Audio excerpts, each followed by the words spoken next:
Je suis arrivé il y a un peu plus de 10 ans au club, ouais, 12-13 ans. Et oui, je connais à peu près bien ce club maintenant pour avoir occupé un certain nombre de fonctions en tant que dirigeant notamment. Bien évolué, c'est structuré avec notamment Laurent Chasseret qui a mis en place un certain nombre de commissions sportives, animation et autres, de façon à bien cloisonner tout ça à l'intérieur du club. Donc il y a un esprit dans ce club qui est particulier et c'est aussi pour ça que beaucoup de gens restent. Il y a des gens qui veulent venir. Là, c'est toujours important de savoir qu'on peut compter sur un certain nombre de personnes à la fois compétentes et qui donnent de leur temps.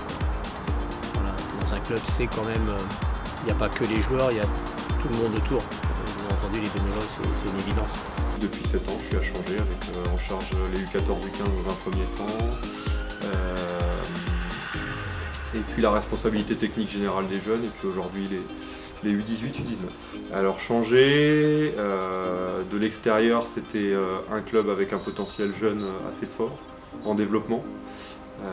Il y avait une structuration à apporter sur les jeunes, donc c'est ça qui m'a poussé à venir ici. Et puis par connaissance de certains dirigeants, voilà, qui m'ont vanté un peu les mérites du club et notamment la convivialité qu'il pouvait y avoir au sein du club et que effectivement j'ai retrouvé en arrivant avec que des gens sympas et des dirigeants dynamiques. Voilà. L'ambiance c'est top.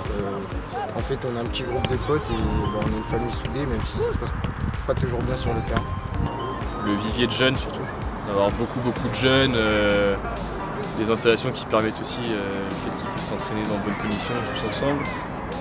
Et puis les accompagner toute la semaine et le week-end aussi à travers plusieurs séances et les déplacements le week-end avec ces enfants-là en U10, U11.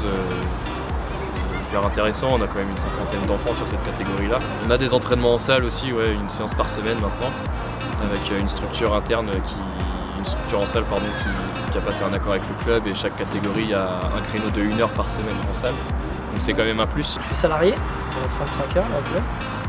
Je suis également responsable de l'école de foot et j'ai aussi en charge la catégorie U16, U17 région. Ça fait 3 ans que je suis au club, on avait pour projet de labelliser le club, donc on a obtenu le label Espoir et l'année suivante on a voulu travailler pour obtenir un label supérieur et à notre grande surprise cette année on a obtenu le label Elite, donc le meilleur label, donc ça montre aussi que le club de Changé en termes d'engagement, d'éducateur, de formation, de parcours du joueur, c'est un club qui est plutôt bien structuré.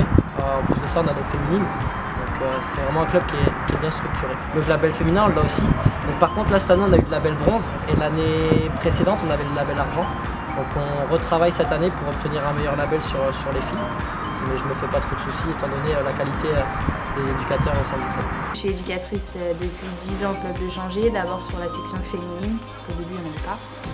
Donc on a développé la section féminine avec un autre éducateur. Et puis après, je suis passée chez les garçons depuis 3 ans. J'ai fait les U13, les U17 et là je suis retournée sur les U13. J'ai passé tous mes modules foot. Et cette année, donc, je passe le BMF en discontinu, histoire de valider un peu tout ça. Et à côté, j'ai fait fac de sport. Je prends en charge la rééducation des joueurs blessés. Soit la prévention, soit la rééducation après la blessure. Soit avant, s'ils commencent à sentir une petite douleur, ils viennent avec moi, on fait un peu de renfort, histoire de ne pas aller jusqu'à la blessure. J'étais entraîneur que de garçons auparavant, et je voulais voir la différence manager et manager les filles. Changer aussi à un bon niveau. J'étais déjà joueur ici il y a quelques années, donc du coup je suis tout simplement tout naturel. Une bonne osmose, il n'y a pas de groupe A, groupe B, justement on essaie de casser ça un petit peu, parce que du coup il y a peut-être quelques clans comme chez les garçons. On a réussi à casser ça et non, il n'y a pas de souci, tout le monde peut jouer en première, tout le monde joue en B, tout va bien.